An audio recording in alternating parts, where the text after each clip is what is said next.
En el corazón de la Moraleja, donde el lujo susurraba en el murmullo del viento entre los pinos, se alzaba el chalet de la familia Balbuena.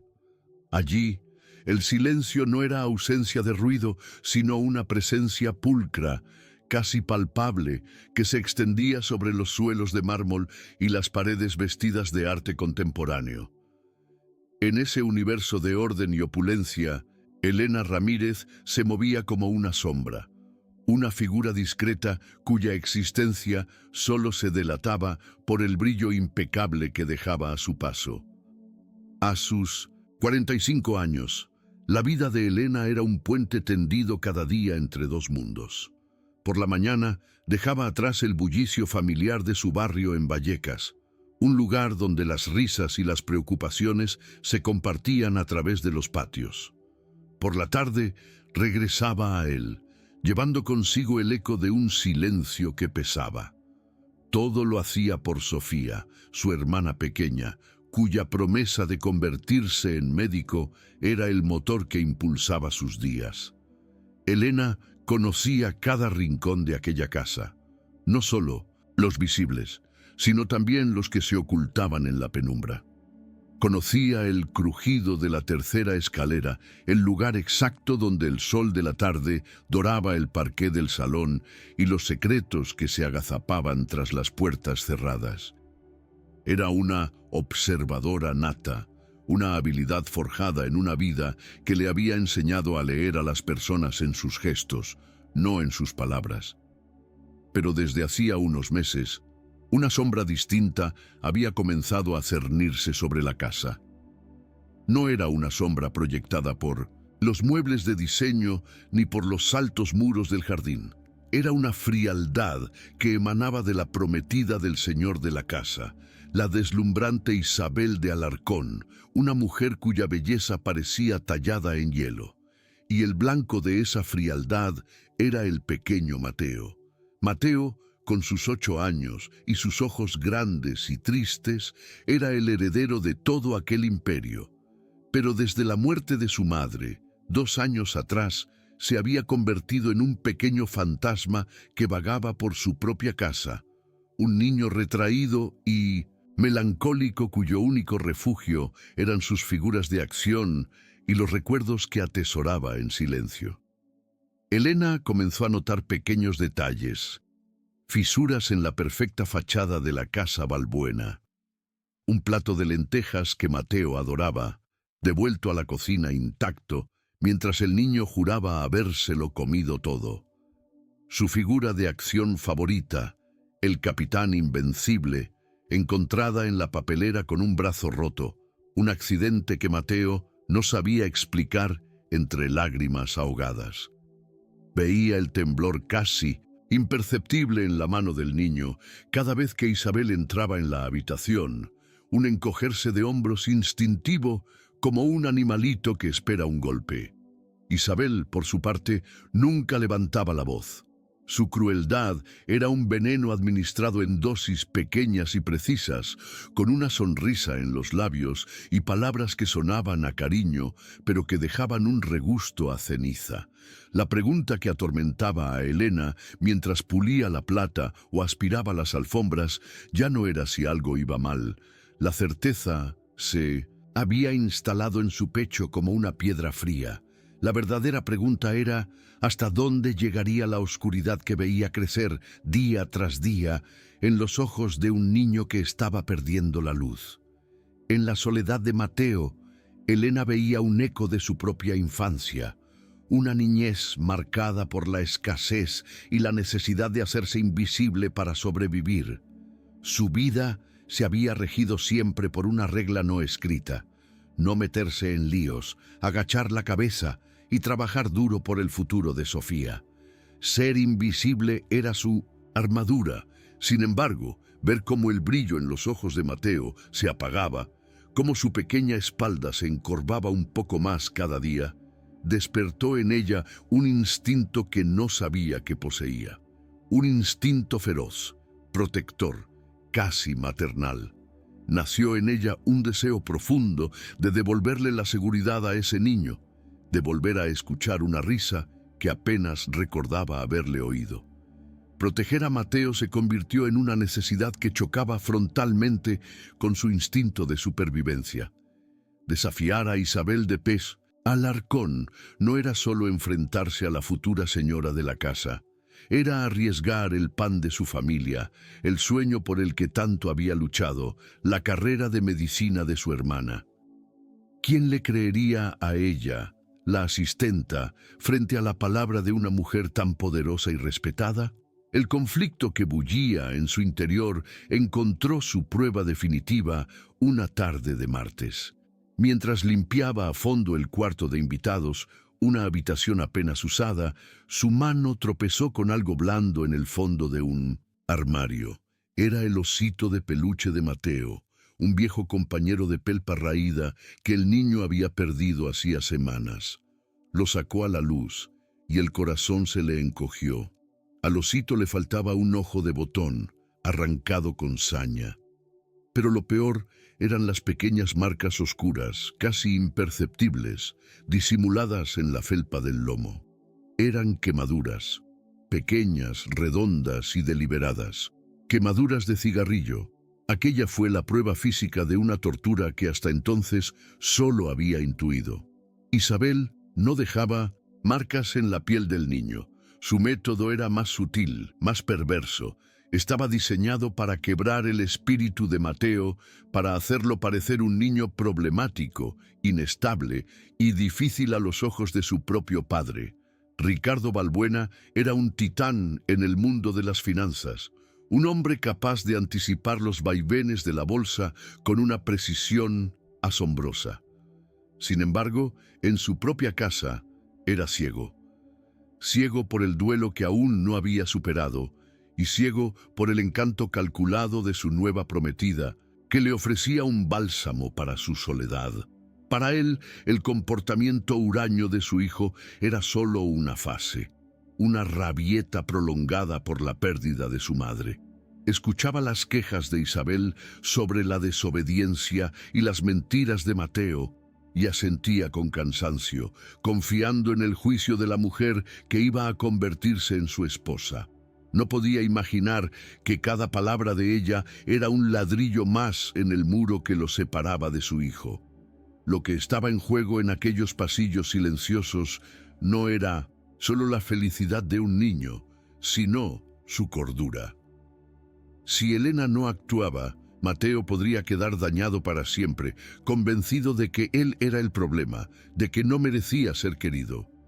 Si actuaba y fallaba, la ira de Isabel se volvería contra ella, y el tormento del niño se intensificaría, ahora sin un solo testigo que pudiera protegerle.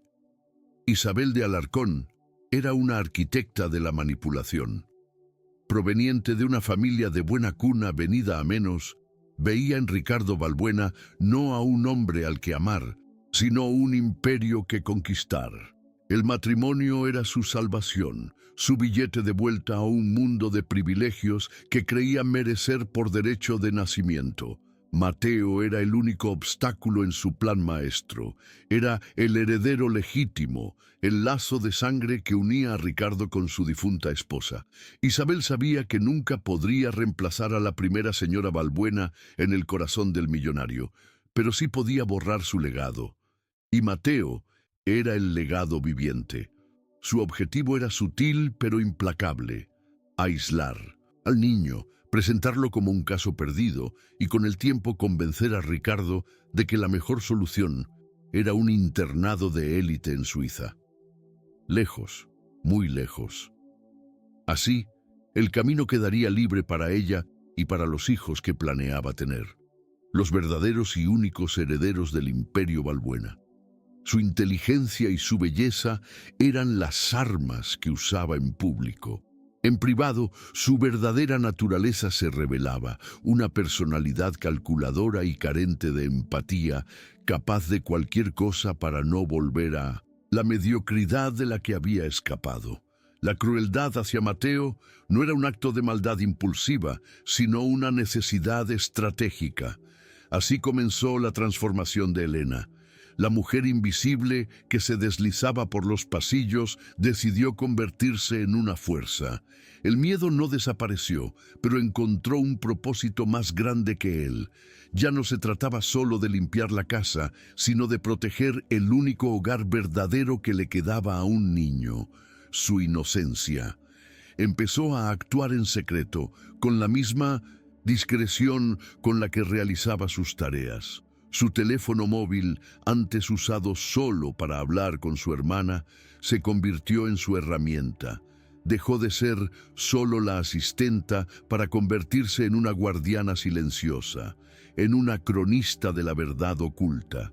Un día, mientras Isabel creía estar a solas con Mateo en el salón de juegos, le susurraba amenazas veladas sobre cómo los niños malos acaban solos y olvidados.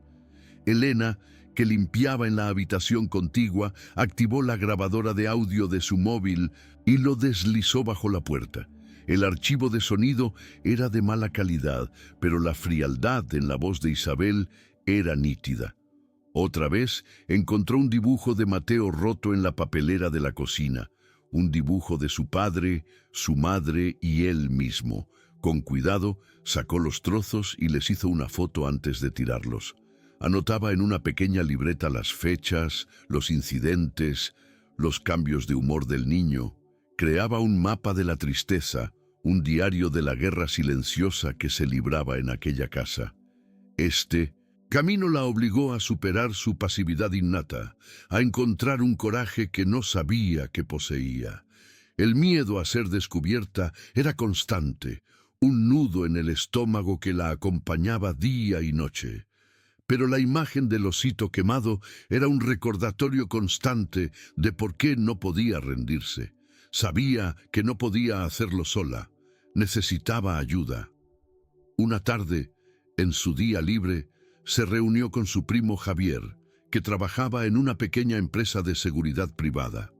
Le contó la historia con voz temblorosa, esperando escepticismo o una advertencia para que no se metiera en problemas. Pero Javier, que conocía la integridad de su prima, la escuchó con atención. No la juzgó. En su lugar, le ofreció conocimiento.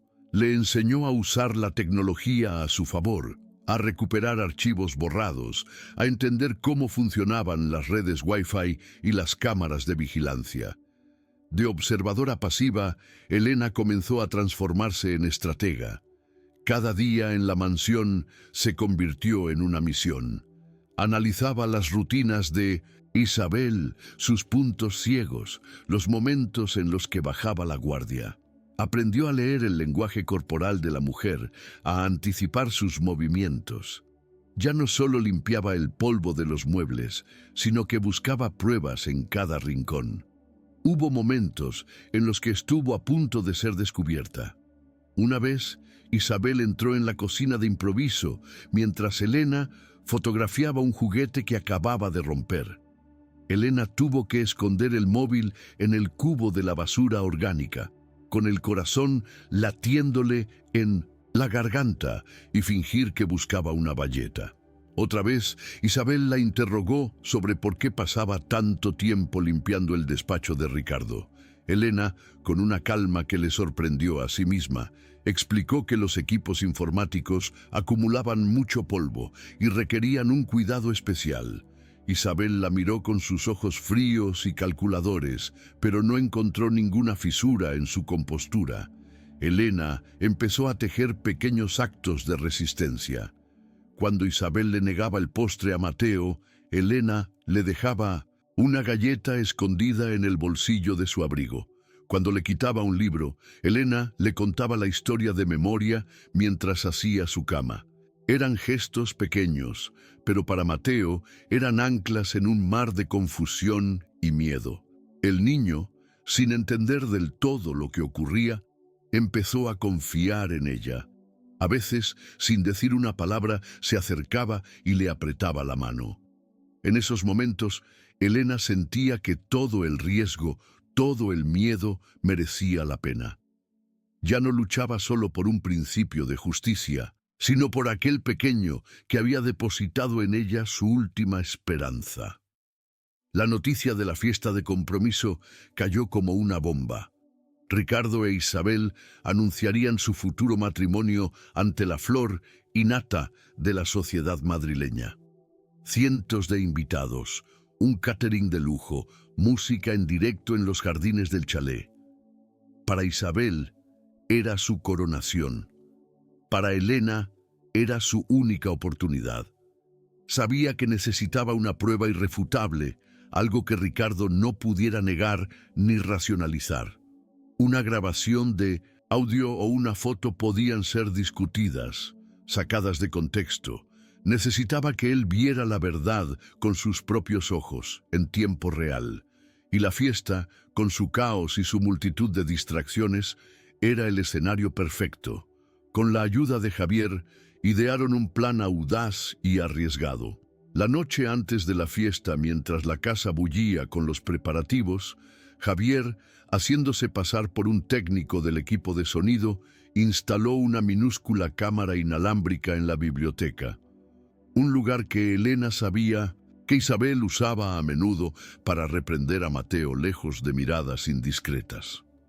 La cámara era casi invisible, escondida en el lomo de un libro falso en una de las estanterías más altas.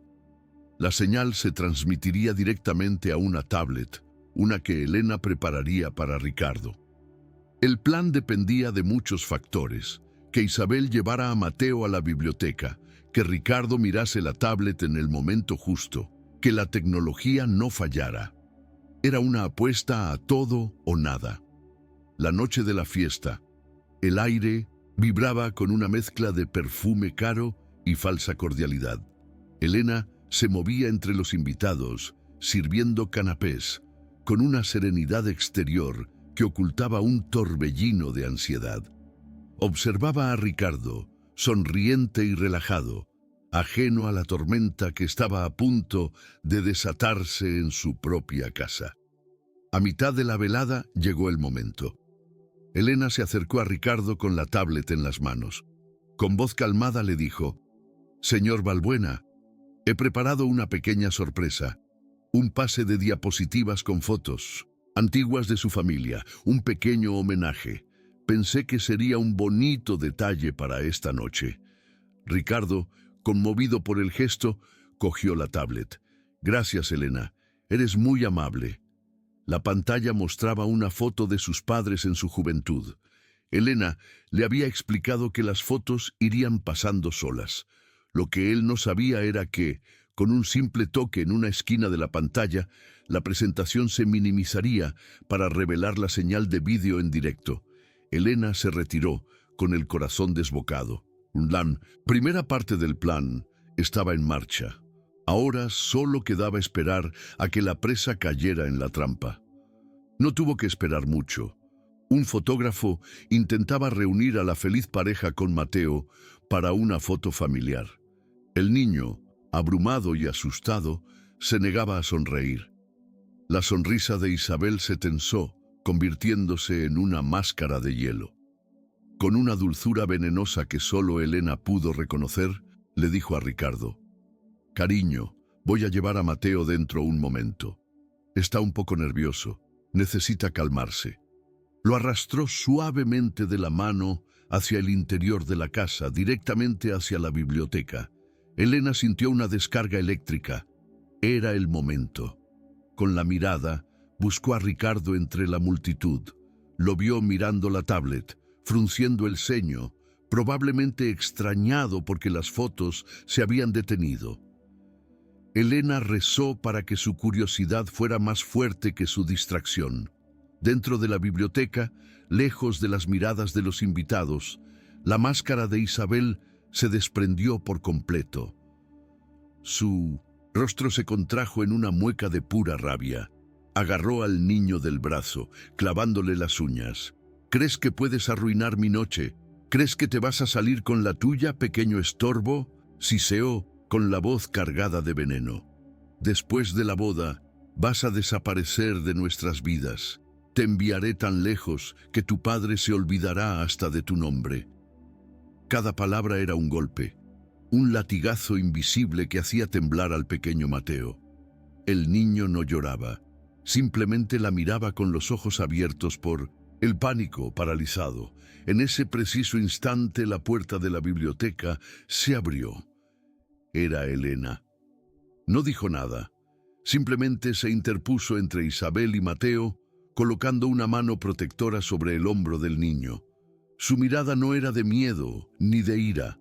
Era una mirada de una calma absoluta, de una determinación inquebrantable. Era la mirada de una leona defendiendo a su cachorro. La escena que se produjo no fue de violencia física, sino de una tensión insoportable. La prometida millonaria, sorprendida en su acto de crueldad, y la humilde asistenta, erguida como una estatua de justicia. Por un segundo, el tiempo pareció detenerse en aquella habitación forrada de libros y mentiras.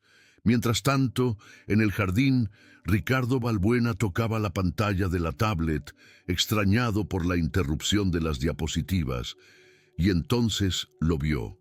No vio la agresión física, el pellizco ya había pasado, pero vio algo mucho peor. Vio el odio puro y sin adulterar en el rostro de la mujer que amaba. Vio la valentía serena y protectora en el rostro de su asistenta. Y sobre todo, vio el pánico absoluto en los ojos de su propio hijo. En ese instante, todas las piezas del rompecabezas se encajaron. Las rabietas, los juguetes rotos, los platos de comida sin tocar. Todo cobró un sentido terrible y devastador. Comprendió que el monstruo no estaba en la imaginación de su hijo, sino a su lado. La resolución fue fulminante y silenciosa.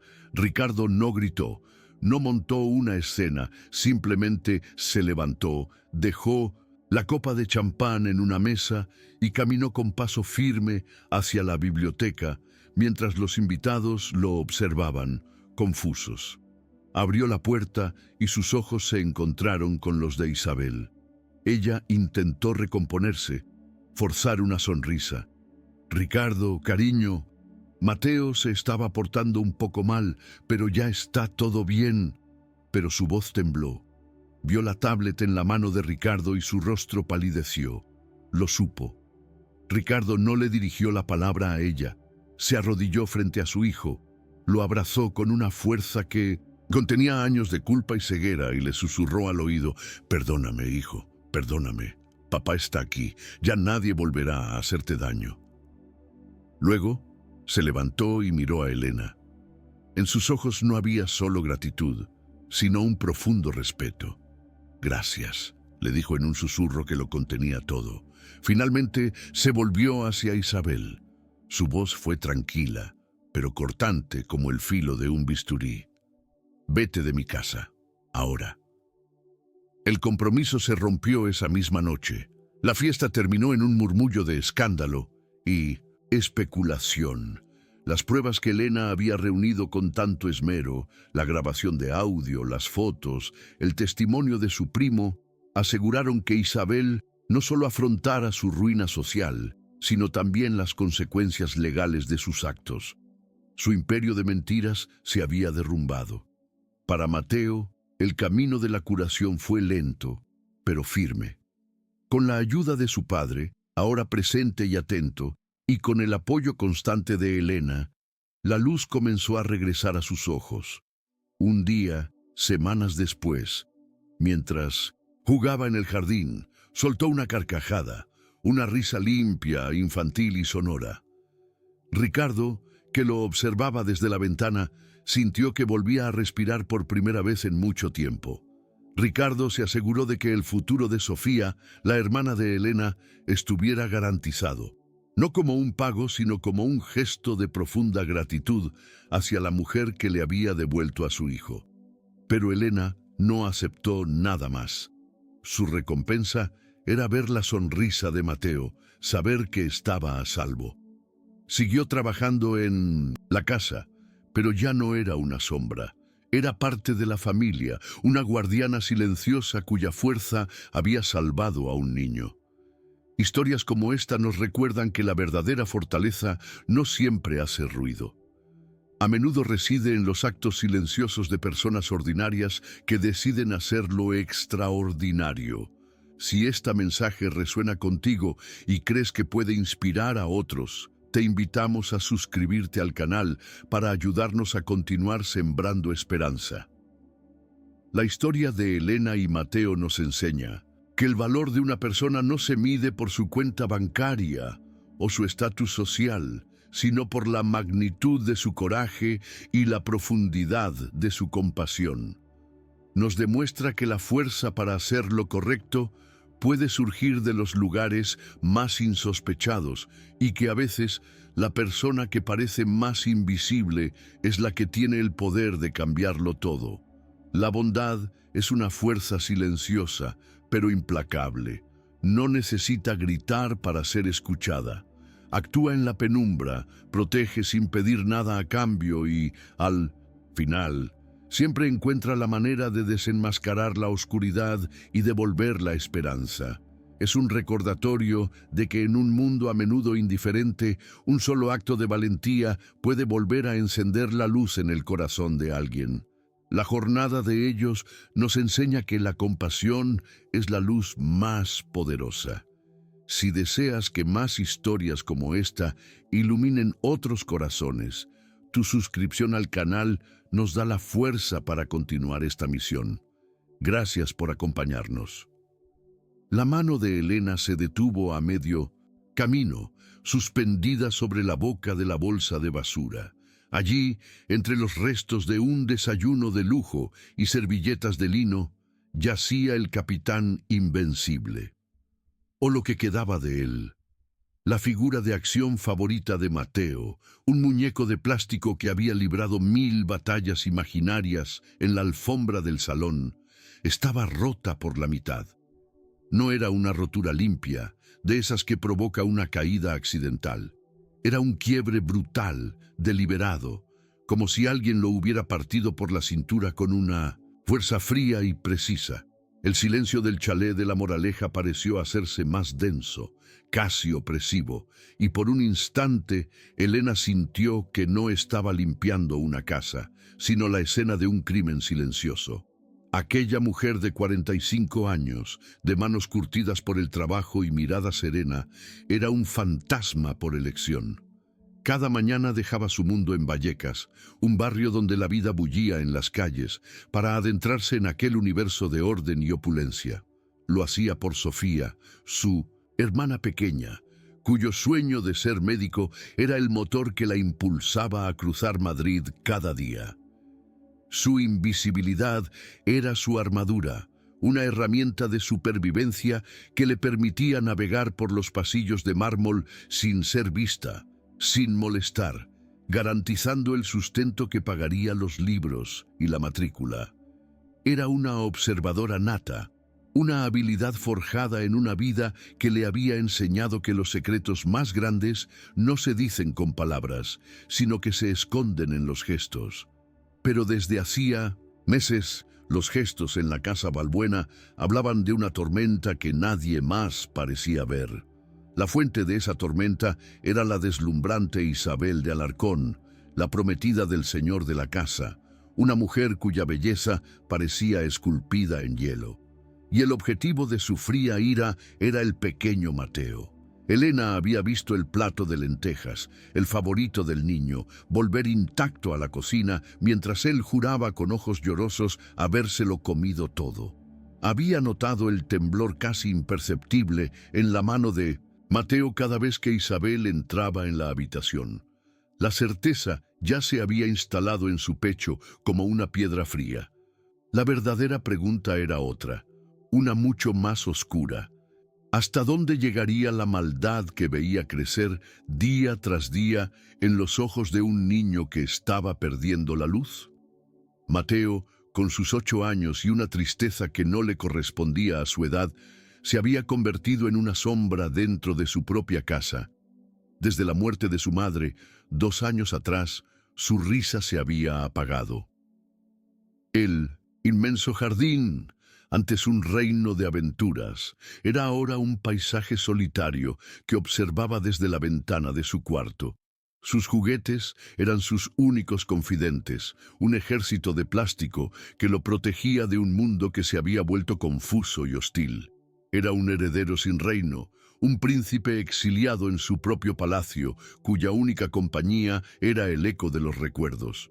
Su padre, Ricardo Balbuena, era un titán en el mundo de las finanzas, un hombre acostumbrado a dirigir imperios y a anticipar los movimientos del mercado con una precisión asombrosa. Sin embargo, en la intimidad de su hogar, era un hombre ciego, ciego por un duelo que aún no había superado y deslumbrado por el encanto calculado de Isabel, la mujer que le había prometido un futuro sin soledad.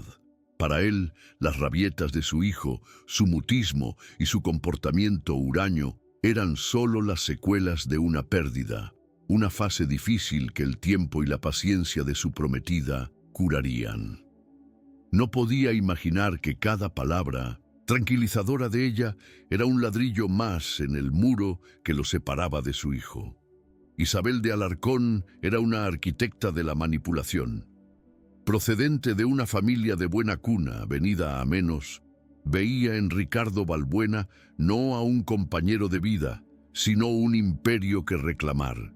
El matrimonio era su salvación, su regreso a un estatus que sentía que le pertenecía por derecho. Y Mateo era el único obstáculo en su plan maestro. El niño era el legado viviente de la primera señora Balbuena, un lazo de sangre y amor que Isabel nunca podría romper, pero que sí podía intentar borrar. Su objetivo era sutil pero implacable: convertir al niño en un problema, en un caso perdido, hasta que un internado de élite en Suiza pareciera la única solución razonable.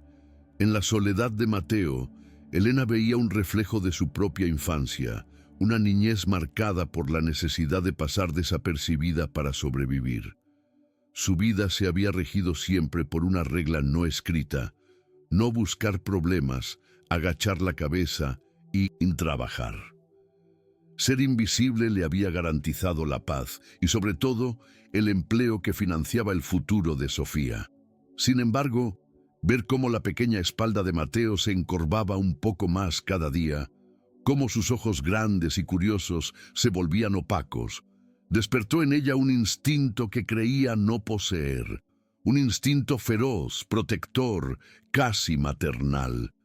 Nació en ella un deseo profundo de devolverle la seguridad a ese niño, de volver a escuchar una risa que apenas recordaba haberle oído. Y esa necesidad chocó frontalmente con su instinto de supervivencia. Desafiar a Isabel de Alarcón no era solo enfrentarse a la futura señora de la casa, era poner en riesgo el pan de su familia, el sueño por el que tanto había luchado. ¿Quién le creería a ella, la asistenta, frente a la palabra de una mujer tan poderosa y respetada por todos? El miedo era un nudo constante en la boca de su estómago, un recordatorio de todo lo que podía perder. La crueldad de Isabel era un veneno administrado en dosis pequeñas y precisas. Nunca levantaba la voz. Su tortura era psicológica, diseñada para quebrar el espíritu del niño y hacerlo parecer inestable. Eran frases dichas en susurros, cargadas de un cariño falso que escondía una amenaza. Eran privilegios concedidos y retirados sin motivo, creando un mundo de incertidumbre donde Mateo nunca sabía qué esperar.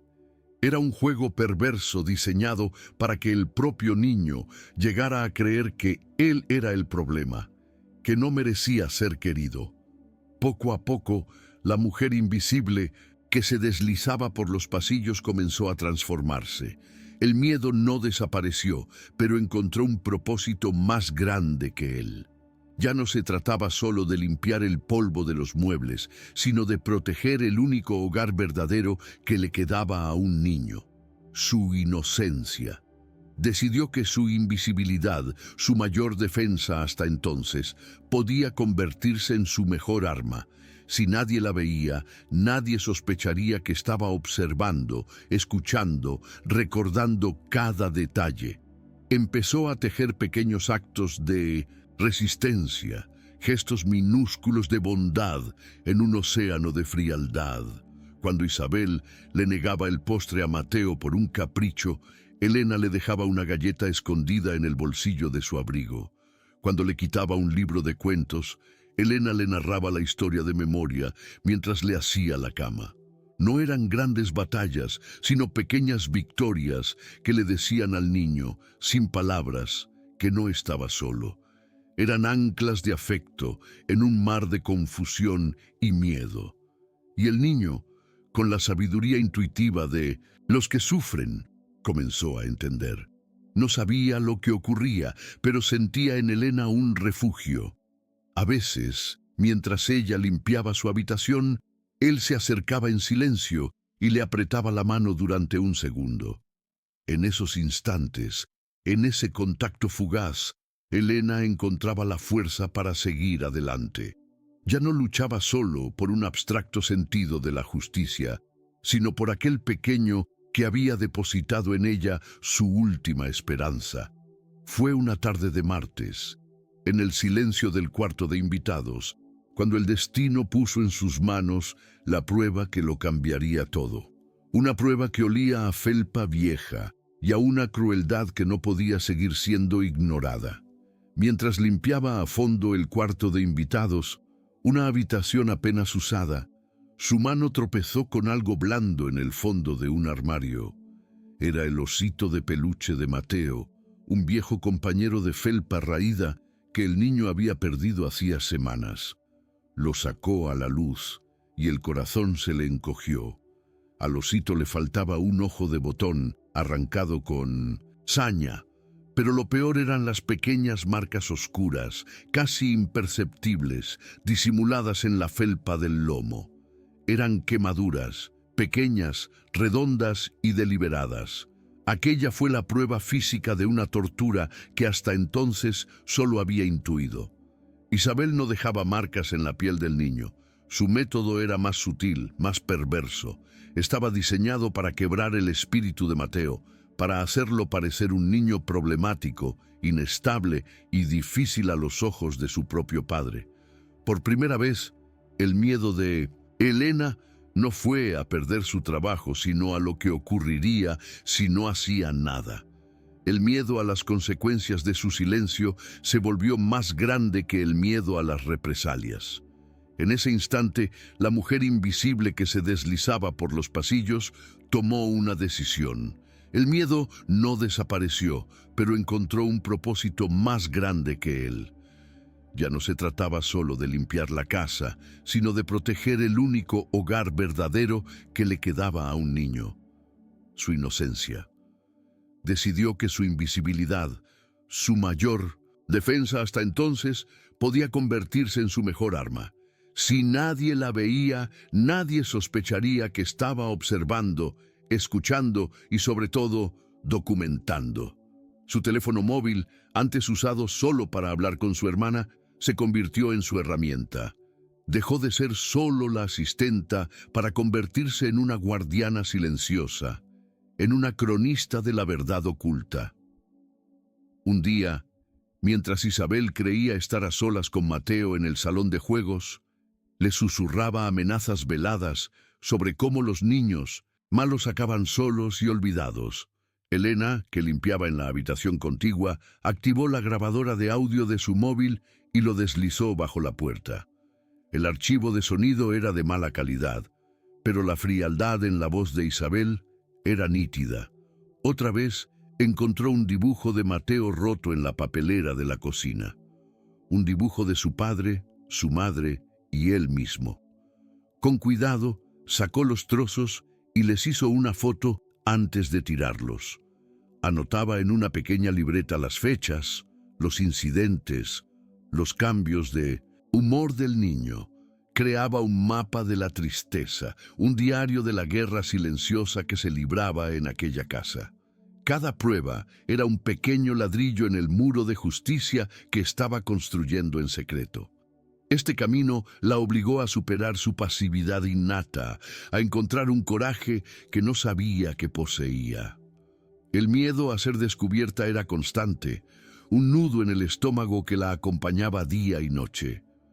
pero la imagen del osito quemado era un recordatorio constante de por qué no podía rendirse. ¿Cuántas veces nos sentimos pequeños e impotentes ante la injusticia sin darnos cuenta de que hasta el acto más pequeño puede iniciar una gran transformación? Sabía que no podía hacerlo sola, necesitaba ayuda. Una tarde, en su día libre, se reunió con su primo Javier, que trabajaba en una pequeña empresa de seguridad privada. Le contó la historia con voz temblorosa, esperando escepticismo o una advertencia para que no se metiera en problemas. Pero Javier, que conocía la integridad de su prima, la escuchó con atención, no la juzgó. En su lugar le ofreció conocimiento, le enseñó a usar la tecnología a su favor, a recuperar archivos borrados, a entender cómo funcionaban las redes Wi-Fi y las cámaras de vigilancia. Le explicó la importancia de crear una cadena de pruebas sólida, de no dejar nada al azar. De observadora pasiva, Elena comenzó a transformarse en estratega. La mujer que solo sabía de productos de limpieza aprendió sobre metadatos y ángulos de cámara. Cada día en la mansión se convirtió en una misión. Analizaba las rutinas de Isabel, sus puntos ciegos, los momentos en los que bajaba la guardia. Aprendió a leer el lenguaje corporal de la mujer, a anticipar sus movimientos. Ya no solo limpiaba el polvo de los muebles, sino que buscaba pruebas en cada rincón. Su trabajo se volvió una tapadera perfecta para su investigación silenciosa. Hubo momentos en los que estuvo a punto de ser descubierta. Una vez, Isabel entró en la cocina de improviso mientras Elena fotografiaba un juguete que acababa de romper. Elena tuvo que esconder el móvil en el cubo de la basura orgánica, con el corazón latiéndole en la garganta, y fingir que buscaba una bayeta. El olor agrio de los desperdicios se mezcló con el sabor metálico del miedo en su boca. Otra vez, Isabel la interrogó sobre por qué pasaba tanto tiempo limpiando el despacho de Ricardo. Elena, con una calma que le sorprendió a sí misma, explicó que los equipos informáticos acumulaban mucho polvo y requerían un cuidado especial. Isabel la miró con sus ojos fríos y calculadores, buscando una fisura en su compostura. No la encontró. Elena estaba aprendiendo a usar la misma máscara de serenidad que su enemiga. Pero en medio de la tensión y el riesgo, también hubo momentos de luz. Empezó a tejer pequeños actos de resistencia. Cuando Isabel le negaba el postre a Mateo, Elena le dejaba una galleta escondida en el bolsillo de su abrigo. Cuando le quitaba un libro, Elena le contaba la historia de memoria mientras hacía su cama. Eran gestos pequeños, pero para Mateo eran anclas en un mar de confusión y miedo. El niño, sin entender del todo lo que ocurría, empezó a confiar en ella. A veces, sin decir una palabra, se acercaba y le apretaba la mano. En esos momentos, en ese contacto fugaz y cálido, Elena sentía que todo el riesgo, todo el miedo, merecía la pena. Ya no luchaba solo por un principio de justicia, sino por aquel pequeño que había depositado en ella su última esperanza. La noticia de la fiesta de Mindusint compromiso cayó como una bomba. Ricardo e Isabel anunciarían su futuro matrimonio ante la flor y nata de la sociedad madrileña. Cientos de invitados, un catering de lujo, música en directo en los jardines del chalet. Para Isabel era su coronación, la culminación de su plan maestro. Para Elena era su única oportunidad, su última llamada a la acción. El tiempo se agotaba. Sabía que necesitaba una prueba irrefutable, algo que Ricardo no pudiera negar ni racionalizar. Una grabación de audio o una foto podían ser discutidas, sacadas de contexto. Necesitaba que él viera la verdad con sus propios ojos, en tiempo real. Y la fiesta, con su caos y su multitud de distracciones, era el escenario perfecto para tender la trampa final. Con la ayuda de Javier, idearon un plan audaz y arriesgado. La noche antes de la fiesta, Mientras la casa bullía con los preparativos y el ir y venir de organizadores, Javier, haciéndose pasar por un técnico del equipo de sonido, instaló una minúscula cámara inalámbrica en la biblioteca, un lugar que Elena sabía que Isabel usaba a menudo para reprender a Mateo, lejos de miradas indiscretas. La cámara era casi invisible, escondida en el lomo de un libro falso en una de las estanterías más altas. La señal se transmitiría directamente a una tableta, una que Elena prepararía para Ricardo. El plan dependía de muchos factores: que Isabel llevara a Mateo a la biblioteca, que Ricardo mirase la tableta en el momento justo, que la tecnología no fallara. Era una apuesta a todo o nada. La noche antes de la fiesta, cuando la casa por fin quedó en silencio, Elena se quedó un momento en el umbral del salón, observando la opulencia dormida. Se dio cuenta de cuánto había cambiado. Ya no era la mujer que agachaba la cabeza y evitaba los problemas. Se había convertido en una luchadora, una protectora. Había encontrado en la defensa de un niño la fuerza que nunca supo que tenía. Historias como esta nos recuerdan la fuerza que reside en nosotros, incluso cuando no la vemos. Nos enseñan que el coraje no es la ausencia de miedo, sino la decisión de actuar a pesar de él. Si este mensaje resuena contigo y crees que puede inspirar a otros, te invitamos a suscribirte al canal para ayudarnos a continuar sembrando esperanza. La noche de la fiesta, el aire vibraba con una mezcla de perfume caro y falsa cordialidad. Elena se movía entre los invitados, sirviendo canapés, con una serenidad exterior que ocultaba un torbellino de ansiedad. Observaba a Ricardo, sonriente y relajado, ajeno a la tormenta que estaba a punto de desatarse en su propia casa.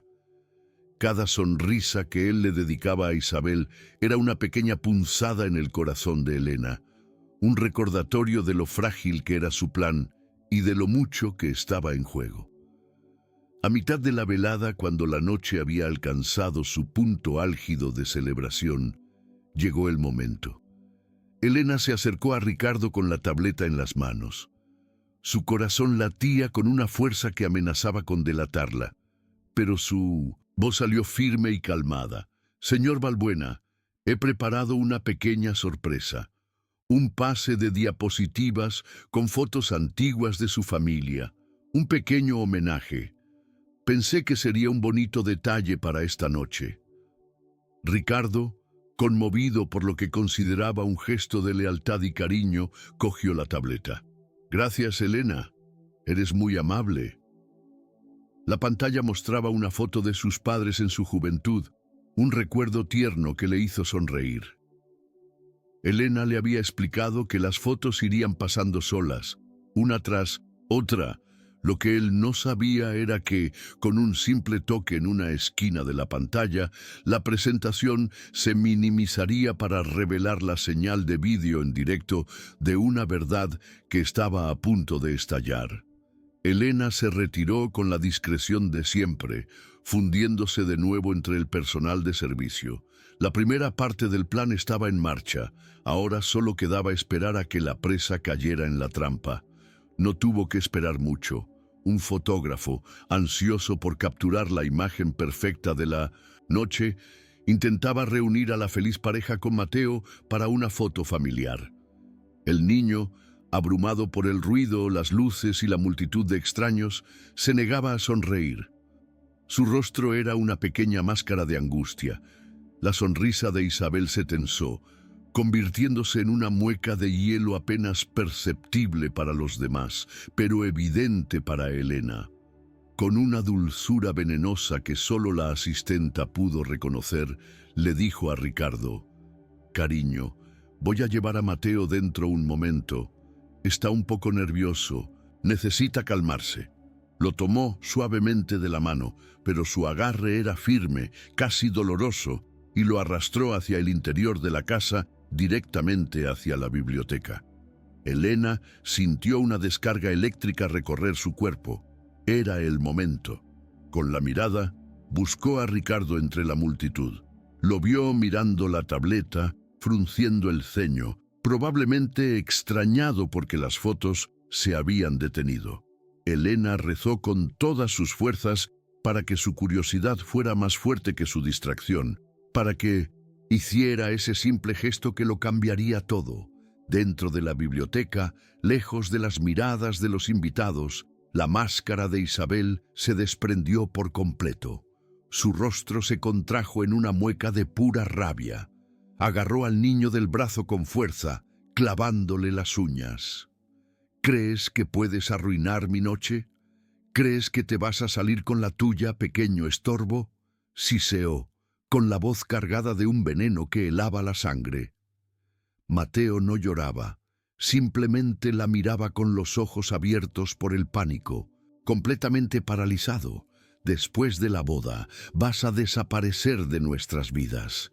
Te enviaré tan lejos que tu padre se olvidará hasta de tu nombre. Cada palabra era un golpe, un latigazo invisible que hacía temblar al pequeño Mateo. La mujer que todos admiraban en el jardín se había transformado en un monstruo en la soledad de aquella habitación forrada de libros y mentiras. En ese preciso instante, la puerta de la biblioteca se abrió de par en par.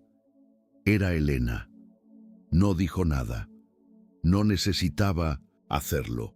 Simplemente se interpuso entre Isabel y Mateo, colocando una mano protectora sobre el hombro del niño. Su mirada no era de miedo, ni siquiera de ira. Era una mirada de una calma absoluta, de una determinación inquebrantable. Era la mirada de una leona defendiendo a su cachorro. La escena que se produjo no fue de violencia física, sino de una tensión insoportable.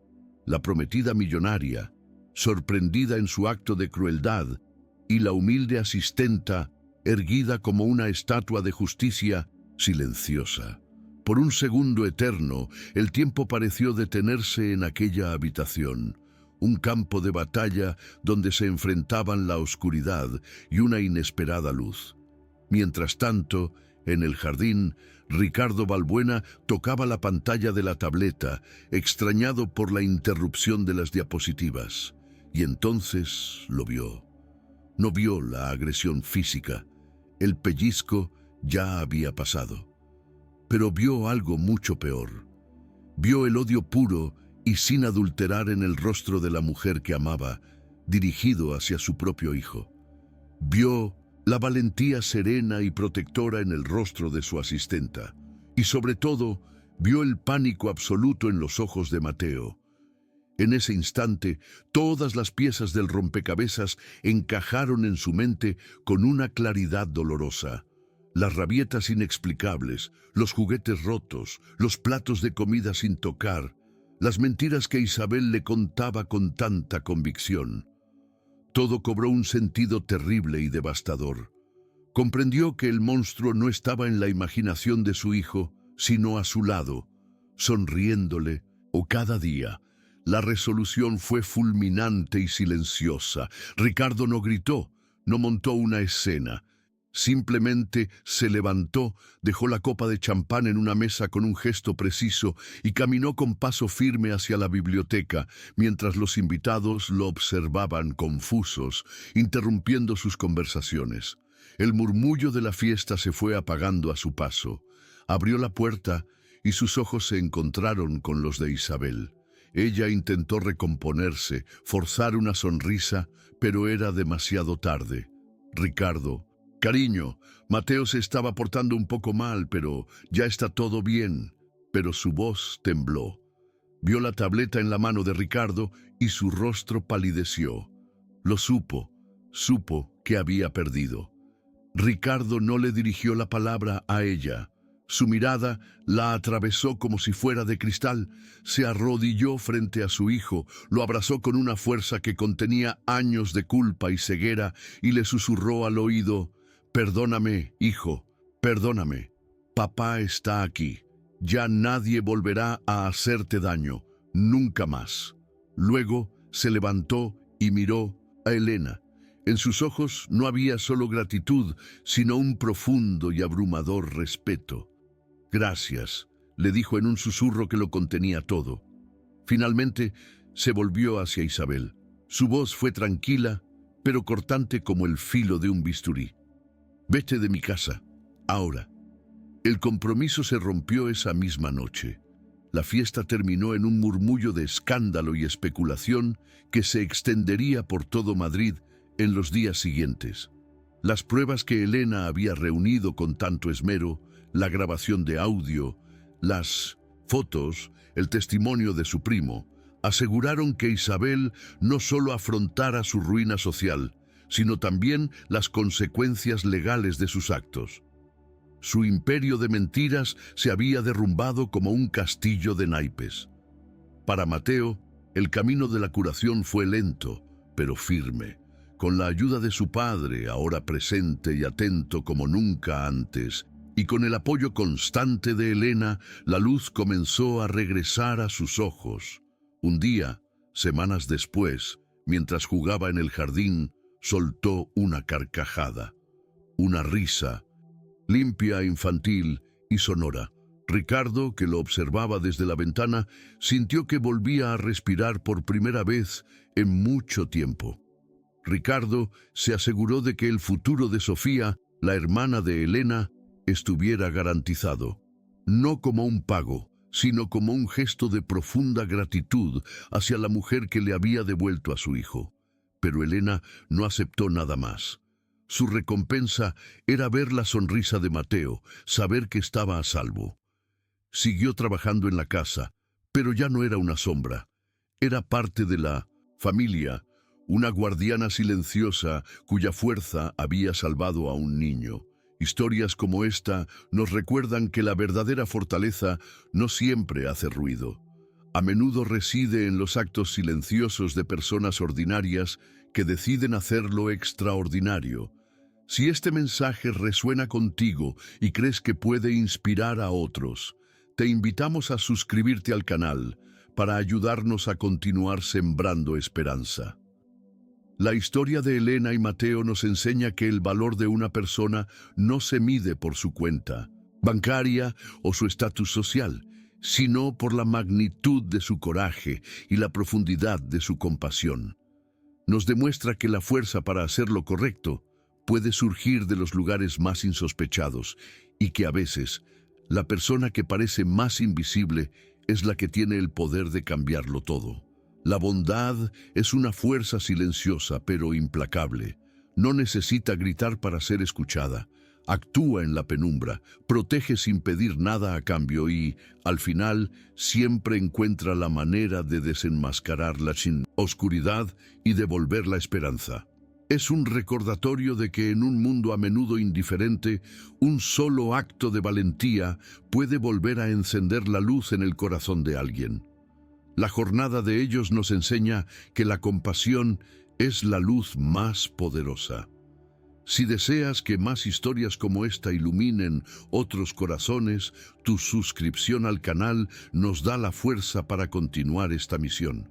Gracias por acompañarnos. El estruendo de la fiesta se apagó no con un final, sino con una lenta y bochornosa disolución. Los coches de lujo abandonaban La Moraleja en un desfile silencioso, sus ocupantes llevándose consigo el eco de un escándalo que alimentaría las conversaciones de la alta sociedad durante meses. Dentro del chalet, el silencio que descendió no era el de antes, pulcro y opresivo, sino un silencio vacío, expectante, como la calma que sigue a una tormenta devastadora. Copas de champán a medio beber, canapés olvidados y flores que empezaban a marchitarse eran los testigos mudos de una noche que había comenzado como una coronación y había terminado como una ejecución. Ricardo no pensó en los invitados, ni en las apariencias, ni en su imperio. Su mundo se había reducido al pequeño cuerpo tembloroso de su hijo. Subió con él en brazos a su habitación, ignorando el desorden del salón. No hubo grandes discursos ni promesas vacías. Simplemente lo sentó en la cama, le quitó los zapatos y lo arropó con una ternura que había estado dormida durante demasiado tiempo. le acarició el pelo, hasta que los párpados del niño, cargados de un agotamiento que iba más allá del sueño, se cerraron por fin. Por primera vez en años, Mateo se durmió sin monstruos acechando en las sombras de su cuarto, porque su padre, por fin, había encendido la luz. Cuando Ricardo bajó, encontró a Elena en la cocina. Estaba recogiendo los platos sucios, moviéndose con la misma discreción de siempre, como si intentara borrar las huellas del caos. Era un acto reflejo, un regreso a la invisibilidad que había sido su refugio. Ricardo se detuvo en el umbral, observándola. Quería darle las gracias, pero las palabras parecían pequeñas, insuficientes para expresar la magnitud de su deuda. Se acercó y simplemente puso una mano sobre la de ella, deteniendo su trabajo. Elena levantó la vista. En la mirada de aquel hombre poderoso ya no había autoridad, sino una gratitud y un respeto tan profundos que no necesitaban voz. Esa noche, el viaje de vuelta a Vallecas fue diferente. El cansancio que sentía Elena no era solo físico, sino emocional, el de un soldado que regresa de una batalla que no sabía que estaba librando. Al llegar a su pequeño piso, encontró a Sofía dormida sobre sus libros de anatomía, con la luz del flexo iluminando su rostro sereno. Elena la arropó con una manta y se quedó un momento observándola. En ese instante, comprendió que no solo había salvado a un niño en una mansión lejana, había protegido la esencia misma de su propia lucha, la razón por la que cada día cruzaba la ciudad. Había luchado por la inocencia, y al hacerlo, había reafirmado el valor de su propio sacrificio. La mañana siguiente trajo consigo una claridad distinta. El sol que entraba por los ventanales del chalet Balbuena parecía menos frío, más amable. No hubo gritos, ni tensiones, ni sonrisas falsas. Por primera vez en mucho tiempo, Ricardo y Mateo desayunaron juntos en la cocina, en un silencio cómodo. Mateo no habló mucho, pero sus ojos ya no estaban fijos en el plato con miedo. Observaba a su padre con una cautelosa curiosidad, como si estuviera conociendo a un extraño familiar. Un pequeño gesto, como pasarle la mermelada sin que la pidiera, se convirtió en un puente sobre el abismo que los había separado. La calma aparente de la casa contrastaba con la tormenta legal que Ricardo desató esa misma mañana. El empresario implacable había despertado, pero esta vez su batalla era personal, no financiera. Con su equipo de abogados, comenzó a construir un caso sólido e irrefutable contra Isabel. Las pruebas que Elena había reunido con tanto miedo y meticulosidad, las grabaciones de audio, las fotografías de los juguetes rotos, el testimonio de su primo Javier, se convirtieron en los cimientos de una justicia que ya no podía ser ignorada. Isabel de Alarcón descubriría que la furia de un padre que ha sido cegado es mucho más temible que la de cualquier rival de negocios. Cuando Elena llegó a trabajar ese día, algo fundamental había cambiado en la atmósfera de la casa. Ricardo la recibió en la puerta, un gesto que nunca antes había tenido. Ya no cruzaba la puerta como una empleada, sino como una aliada, como la guardiana silenciosa de su familia. Él ya no le daba órdenes sobre la limpieza, le preguntaba su opinión sobre el menú de Mateo, le consultaba sobre los horarios del niño, la incluía en las pequeñas decisiones que conforman un hogar. Elena, la mujer invisible, se había convertido en un pilar visible y fundamental en la reconstrucción de aquella familia rota. Los días que siguieron fueron de una lenta y delicada curación. La risa de Mateo, al principio un sonido tímido y esporádico, comenzó a oírse con más frecuencia en los jardines. Un día, mientras jugaba con su padre, encontraron la figura rota del capitán invencible entre los arbustos. Mateo la recogió, pero en lugar de llorar, la miró con solemnidad, junto a su padre, cavaron un pequeño agujero al pie de un roble y le dieron una despedida con honores, como a un héroe caído en batalla.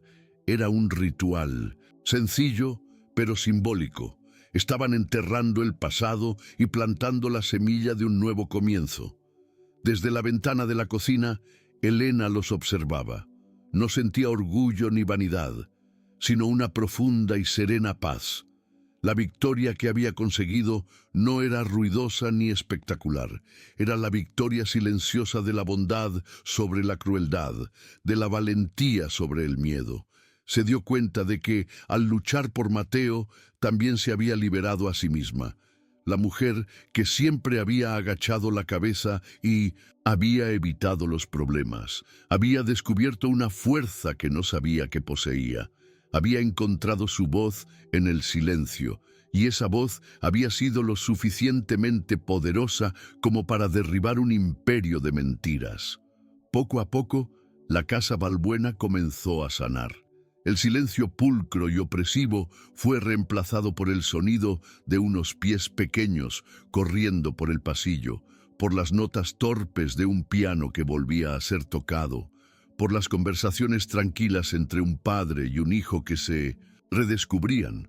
Ya no era un museo de diseño, sino un lugar donde las heridas, aunque visibles, comenzaban a cicatrizar. Era el sonido de un hogar que, gracias al coraje de la mujer más invisible, volvía a nacer de sus cenizas. Los meses que siguieron a aquella noche no fueron de olvido, sino de una cuidadosa y paciente reconstrucción. El chalet de la Moraleja, antes un escenario de silencios tensos y apariencias frágiles, comenzó a transformarse en algo que no había sido en mucho tiempo: un hogar. Las primeras semanas el silencio persistió, pero era un silencio diferente, uno de paz, de heridas que comenzaban a cicatrizar al abrigo de una nueva rutina. Ya no había miradas de reojo ni susurros en los pasillos. Solo quedaba la calma de dos almas, un padre y un hijo, aprendiendo a encontrarse de nuevo. Ricardo Balbuena, el titán de las finanzas, se despojó de su armadura de hombre de negocios cada vez que cruzaba el umbral de su casa. Descubrió el placer de las cosas sencillas que el duelo y la ambición le habían hecho olvidar. Aprendió cuál era el cuento favorito de Mateo para dormir. Redescubrió cómo montar las complicadas pistas de coches de carreras que acumulaban polvo en el cuarto de juegos. Y lo más importante, aprendió a escuchar. No solo las palabras de su hijo, sino también sus silencios, que ahora entendía como un lenguaje propio lleno de significados. Mateo, por su parte, fue desprendiéndose lentamente del caparazón de tristeza que lo había envuelto. Al principio, sus sonrisas eran tímidas, casi fugaces, como un rayo de sol que se cuela entre las nubes en un día gris. Pero poco a poco se hicieron más frecuentes, más abiertas. Su risa, antes un eco lejano, volvió a resonar en el jardín, un sonido que para Ricardo era más valioso que cualquier éxito en la bolsa. El niño volvió a dibujar, y sus láminas ya no eran oscuras y solitarias, sino que se llenaron de colores vivos, de un padre y un hijo jugando bajo un sol radiante. Elena siguió siendo parte de sus vidas, pero su rol se había transformado de manera fundamental. Ya no era la sombra que se deslizaba por la casa, sino una presencia constante y tranquilizadora, una guardiana silenciosa de aquella frágil felicidad. Ricardo insistió en que su salario reflejara su gratitud, pero para Elena la verdadera recompensa era otra. Era ver a Mateo correr a abrazarla cuando llegaba por las mañanas. Era la confianza en los ojos de Ricardo. Era saber que la luz había vuelto a un lugar donde antes reinaba la oscuridad. Su propia vida también había cambiado. La mujer que había vivido gobernada por el miedo a perderlo todo, había descubierto una fortaleza interior que no sabía que poseía. Ya no caminaba con la cabeza gacha. Había aprendido que la invisibilidad podía ser una herramienta, pero que el verdadero poder residía en alzar la voz, aunque fuera en un susurro, cuando la justicia lo requería. Su coraje no solo había salvado a un niño, sino que la había salvado a ella misma de una vida de pasividad. Sofía, su hermana, terminó la carrera de medicina con las mejores notas de su promoción. El día de su graduación, Elena estaba en primera fila, con los ojos llenos de lágrimas de orgullo. Mirando a su hermana pequeña con la toga y el birrete, comprendió que la lucha había merecido la pena en todos los frentes. Había asegurado el futuro de su familia y en el proceso había redefinido el significado de su propia existencia. Ya no era solo la mujer que limpiaba para que su hermana estudiara. Era una mujer que había defendido lo correcto contra todo pronóstico. El nombre de Isabel de Alarcón se desvaneció de sus vidas, convirtiéndose en un recuerdo amargo, una lección dolorosa. Las pruebas reunidas por Elena, junto con el formidable poder legal de Ricardo, aseguraron que sus actos no quedaran impunes. La justicia, aunque a veces lenta y silenciosa, había prevalecido. Su caída fue tan espectacular como lo había sido su ascenso, un recordatorio de que los imperios, construidos sobre la mentira y la crueldad, siempre acaban por derrumbarse bajo su propio peso. Una tarde de primavera, mientras Elena ordenaba la biblioteca, encontró un libro de cuentos que Mateo había dado por perdido. En la primera página, con la caligrafía torpe de un niño, había un dibujo. Eran 3 figuras cogidas de la mano, un hombre alto, un niño pequeño y en medio una mujer con una sonrisa amable. Debajo ponía papá, Elena y yo. En ese instante, Elena sintió que el círculo se había cerrado. No había reemplazado a una madre, nunca lo pretendió, pero había ayudado a tejer los hilos de una nueva familia, una familia unida no solo por la sangre, sino por el respeto, la gratitud y el amor surgido de la adversidad. La historia de Elena es un testimonio de que los héroes no siempre llevan capa ni blanden espadas. A veces llevan un uniforme de trabajo y su única arma es un corazón compasivo y un inquebrantable sentido de la justicia. Nos enseña que el coraje no es la ausencia de miedo, sino la decisión de actuar a pesar de él, especialmente cuando el bienestar de otro está en juego. Es un recordatorio de que nunca debemos subestimar el impacto que una sola persona, por muy invisible que parezca, puede tener en el mundo. Cada vida es un tapiz de momentos, de decisiones grandes y pequeñas que definen quiénes somos. La decisión de Elena de dejar de ser una espectadora y convertirse en una protectora cambió el destino de todos a su alrededor. Nos obliga a preguntarnos, ¿cuántas veces miramos hacia otro lado ante la injusticia por miedo o por comodidad? Su viaje nos inspira a encontrar nuestra propia fuerza en los lugares más inesperados y a defender la luz, incluso cuando la oscuridad parece abrumadora. La bondad es una fuerza silenciosa, pero tiene el poder de mover montañas y de sanar las heridas más profundas. No necesita grandes gestos ni reconocimientos públicos. A menudo florece en los actos más pequeños. Una mano tendida, una palabra de aliento, la valentía de no permanecer en silencio. Es el legado que realmente perdura, la luz que pasamos de unos a otros, iluminando los rincones más oscuros del mundo. La jornada de ellos nos enseña que la compasión es la luz más poderosa. Si deseas que más historias como esta iluminen otros corazones, tu suscripción al canal nos da la fuerza para continuar esta misión. Gracias por acompañarnos.